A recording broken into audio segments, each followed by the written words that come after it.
This is an exhibition of work by Martin Wong, a Chinese-American artist born in the 1940s. Martin Wong was a really important countercultural figure, and it's really the first time that any of his work has been shown in London. So the exhibition's structured chronologically. We begin in this space, beginnings on the West Coast. Martin Wong grew up in Chinatown in San Francisco, and that was very close to where the hippie movement started. So he was really in the epicenter of that counterculture development, and then moved to Eureka, which is actually also in California. And that was a really interesting place because it was till the late 50s, it was anti-Chinese. So when he moved there in the early 70s, he was interested in see how he could blend into this culture, this Americana culture. It's a very round, bubbly way of painting.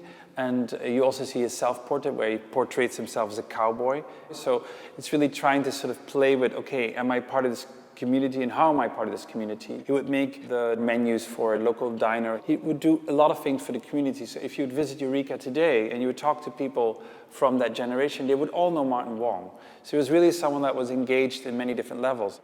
He then moved to New York in the late 70s, and he was in New York then for a really important part of his life. And the exhibition traces that move to New York and the works he was making there through the 80s and the 90s. 1982, he moved to Losaida. Losaida, it's the Lower East Side Latino. And it was a moment when in New York, there was bubbling in that area, a lot of non-profit spaces, artist studio. But remember that the neighborhood, it was still very poor. So this is something that Martin was always very aware, how much gentrification in relation with the city, it was a problem, not only for the community of Losaida, but also with the Chinese community that, many years ago his family belongs. So that's why there is a lot of relation in between.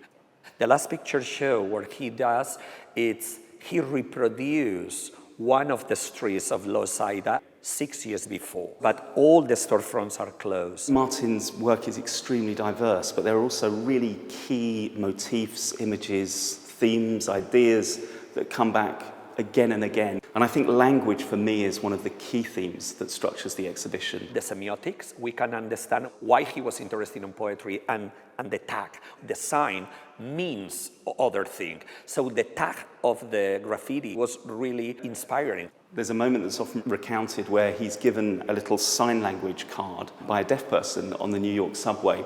And he takes this away and he's kind of fascinated by this other kind of language, this coded language, which is to do with the body, which is to do with the community, which has access to this language that maybe other communities don't. We have one of the paintings with the sign language, American Sign Language, the clones of Bruce Lee. Why? Because as a kid, as a Chinese-American kid, Bruce Lee was an idol, But on the other hand, he was quite critical also in the way, like how the projection of this figure, it was made by Hollywood in order that the community, of course, you feel reflected, but on the other hand, you put money and you pay to go to the cinema. She's interested in the idea of the visualization of language and also this sign language as a way of coding that at a later stage becomes much more apparent within the cosmos of the paintings of Martin Wong. They're really filled with layers. They're almost over-dense.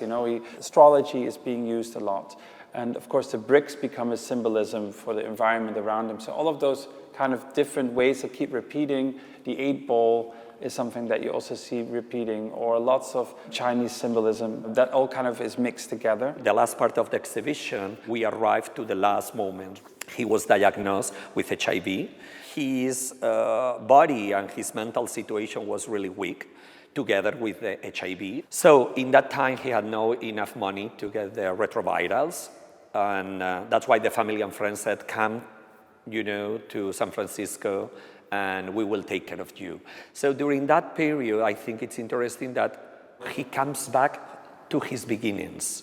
Well, I think for people who knew Martin Wong's work already, I hope it'll be an opportunity to see a really important body of work brought together at this scale and an intensity for the first time. I think for many people, and I think it will be the vast majority of people who don't know Martin Wong's work, I hope it's a revelation. He's really been an artist for too long, and I think this exhibition will open up his practice in all of those different facets to all kinds of people, and I really hope will go some way towards positioning Martin where he should be.